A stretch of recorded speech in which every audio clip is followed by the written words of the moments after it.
Des funérailles spectaculaires pour Qassem Soleimani à Téhéran. Les rues de la capitale iranienne étaient noires de monde ce lundi pour accompagner le cercueil du général, chef de la force Al-Quds, les opérations extérieures des gardiens de la révolution.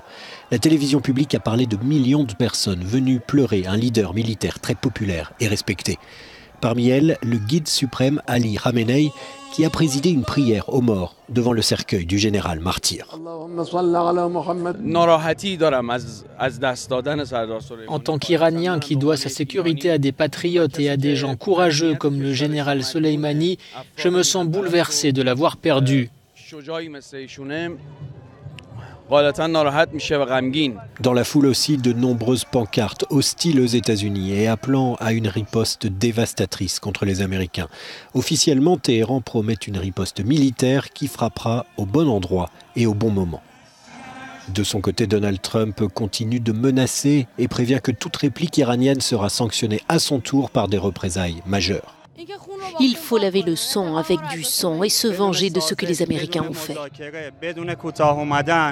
Sans aucun préalable, négociation ou compromis, le régime et les personnes qui le soutiennent devraient frapper fort les États-Unis et Israël.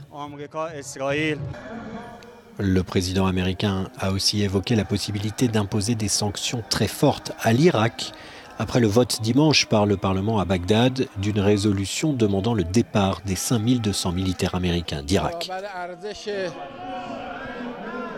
Comparé à la valeur indescriptible de notre grand martyr, le général Soleimani, ils doivent en payer le prix. Samedi, Washington avait menacé l'Iran de frapper 52 cibles différentes.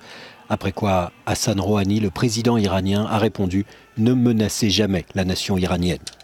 Nous ne voulons plus d'Américains dans la région. Réaction ou non à la mort du général Soleimani, l'Iran a annoncé se sentir désormais libre de tout engagement vis-à-vis de l'accord sur son dossier nucléaire. Pour ce député iranien, cette décision est une suite logique du retrait américain l'année dernière de l'accord international signé en 2015. L'Iran a franchi cette étape dans le cadre de l'accord, car il nous permet de réduire nos engagements si les autres parties ne respectent pas les leurs.